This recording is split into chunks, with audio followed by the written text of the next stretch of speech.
I'm making this video because the Saginaw VA is directly covering up my medical issues and gaslighting me. They are directly responsible. And this involves the blue team. It involves the patient advocate. It involves the administration. They are. I'll be diagnosed with something, and the only way that they put it inside the system, because they know I have an active C&P claim. They know that I'm a PACT Act vet. They know that I was in the Middle East probably longer than many veterans that go through there. Yeah, some of the time was as a civilian, but it was in the same areas. I was in the same areas for the most part, civilian and military. Um, uh, Same areas. I mean, some a little bit more than others, but it's the same basic places between military and civilian. I mean, at least for a few months. And and I mean, really, from the the three different locations where I was, some for a few weeks, some for a few months, and then some for a couple years. Um, we're only talking about shoot, what, 2 hours difference? About 2 hours difference, 2.5 hours difference. But they refuse to put diagnostic codes in the computer. They refuse to upload paperwork, especially stuff for the state of Michigan and stuff that's been filled out. And the records people, they will. It's like the same people that are working there. I think they're using fake names. Because I've never worked at a VA, or correction, I've never went to a VA before, where you have 3 or 4 people from the same family. They generally don't allow that, but they're holding back diagnoses and refusing to upload paperwork that physicians or specialists fill out, or blood tests that come back. They refuse to upload the raw data. They just put in, yeah, this was the range, this was the score. They refuse to even give me the raw data. If they give me the score at all, yep, it was below this. That's it. Oh, it was above this. They refuse to give the raw data. The Saginaw VA is directly ruining my C&P claim, directly ruining it. And I think it's probably time to put some names out there. The Patient Advocate's Office, the Blue Team, the Assistant Chief of Staff, and the Chief of Staff, and the Hospital Director. All of these people know. The hospital director, I looked him in the eyes one day after I had to check in, and all he did is scowl at me.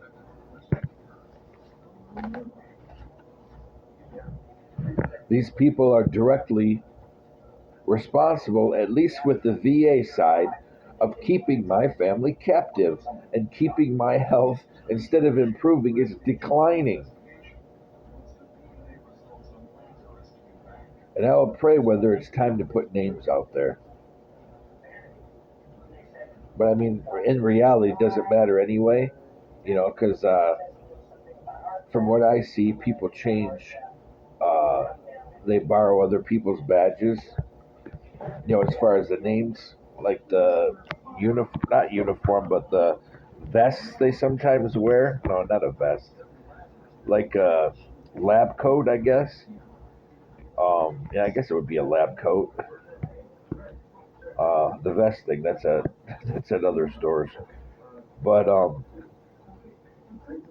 and other people will turn their badges around if they're wearing one at all. Which, when you're in a federal building, it's required by law. You must be wearing your badging. They don't. And if people do wear it, they turn it backwards. And then I've seen some badges, just like with HUD-VASH, the badges look fake. These were the badges I saw, of one of the people that made all the promises to me about being reimbursed, and I was never reimbursed, and I had to drop out of grad school. Her and her partner, I think, still works at the VA. I don't like him. He judges people by race, and he gave a Thanksgiving turkey to someone who assaulted me, and he wasn't fired for that. I saw that with my own eyes.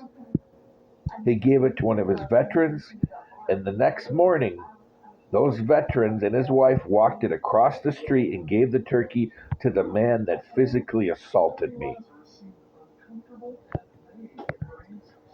And he never gave my daughter and I our turkey from the program. He drove right by me, leaned in like this, drove right by. I waved, nothing. He shouldn't even be working at the VA. But he's got friends in the community and housing. It doesn't mean anything. He's a predator. But that's the problem. This VA, I pray that, I don't know what their new building is, but I hope that the administration cuts their funding. Because if people are going to abuse money and abuse veterans, then perhaps they have too much time and too much staff on their hands. Because I know I'm not the only veteran there. And there's some veterans there that are so trusting, they're so naive, they don't realize that their health is being ruined by this VA. Some of these veterans don't realize that they have a right to see a doctor, not an LPN or a nurse in training. They have a right to see a doctor. I mean, yeah, the nurse or the LPN can, prep and ask them questions and stuff, but they have a right to see a doctor or a nurse practitioner or a PA, not just somebody in training or an LPN. LPNs are an LPN. They are a introductory nurse.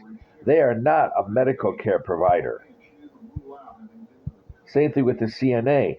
These are people with just bare bones medical training. They are not medical providers. They are administrative or assistive. But some veterans are so trusting and, and just naive, or they accept the status quo, and their health is not being helped at all. Some of them is probably getting worse.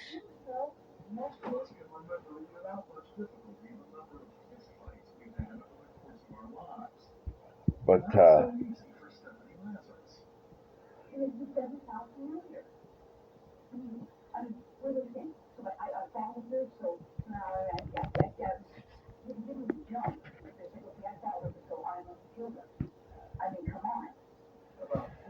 so we're just watching Dateline. I should say I am.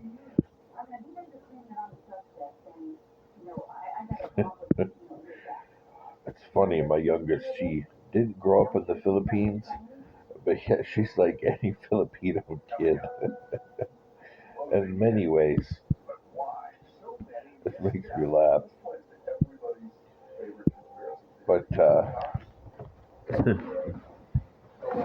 I'm sure if she's there, she'll be with friends inside the internet shop, playing games and watching stuff about wildlife. But anyway, uh, maybe even one of her sisters, probably not her oldest sister, but her older sister probably would go with her, I bet. But it's not happening now because of the financial captivity of my family. And the Saginaw VA is partly responsible. And I hope somebody investigates them. I really do. And it's sad to see people lose their job, but when I see people walk outside, especially people walking out there to the smoke deck in the front of the building every single day, and I think of the stuff that they're hiding that's happening to people, that's happened to my family, that's happened to other veterans, it makes me sick to my stomach. And they stand out there, some of them just arrogantly. And a couple of them know me. They've made fun of us, my daughter and I, while we're standing in the booth. See them looking, pointing, making, comments. And it makes me sick to my stomach. These are people that are given the blessing of great federal employment, and they weaponize it. Maybe they don't deserve it. That's a blessing to work for the federal government. You have a guaranteed job for the most part. I mean, unless you're lazy or you screw off or you're incompetent, for the most part, even the VA, the administration has backed down and they're not going to fire so many people and they're not going to, how would you say it? Uh, no, that's not even the word, disrenew. They're not going to, it's a double negative. They're going to renew contracts for people that previously they were thinking they would not. So they've been given mercy, grace, just the way, not to equate the administration, the White House to God's, but when the Lord gives you a second or third chance and you abuse it, that's the most horrid of things. It's, an abomination because the Lord's given you a chance again. And in this situation, these people are, they're going to keep their jobs. They walked back some of the thoughts of people being released from employment. They walked it back. And they're going to go back to the same stuff, abusing veterans, gaslighting, not wanting to get involved. Maybe some of them don't deserve their jobs. Great retirement, pretty much guaranteed job, great pay. You got your 30 days paid leave a month, plus family leave. I mean, all kinds of perks. And then if you're prior military, active or reserve, there's even more perks. And they want to weaponize it, and they want to gaslight, and they want to turn metal. I had somebody tell me in the records division that providers decide what goes in my record. Nobody has any control over it, only the medical provider. That's not true at all. And I retorted back to her, I said, no, actually, it's the veteran and VA policy that determines what goes into somebody's electronic record. And from what I've seen at the Saginaw VA, they refuse to upload raw data.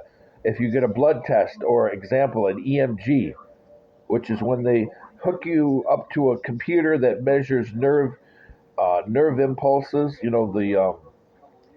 the current low amperage that goes back to your nerves, it's sent out to your nerves, it comes back, it records the amplitude, how much the amperage is increased or decreased, how fast it is, how much it goes through particular nerve systems. They'll have several different needles on nerves, and they'll measure, how much does it go through this nerve tissue here? Oh, there's decreased amplitude. Okay, that means there's a problem. It's basic wiring. An electrician will understand this, which is interesting. People make comments about electricians, carpenters, mechanics, but when you go deep into medicine, this is the same stuff, and this is stuff relevant to an electrician. Yeah, how much is that? That load going through that particular that wiring? Is it decreased, increased? What's going on? Is it slowed? It's the same thing you do with nerve conduction. That's so that they refuse to upload that raw data. It's still not in my record. Lots of other blood tests, they refuse to upload the raw data. And I'm told that, oh, those don't go in your permanent record, they stay local. That's not true. They're ruining people's claims.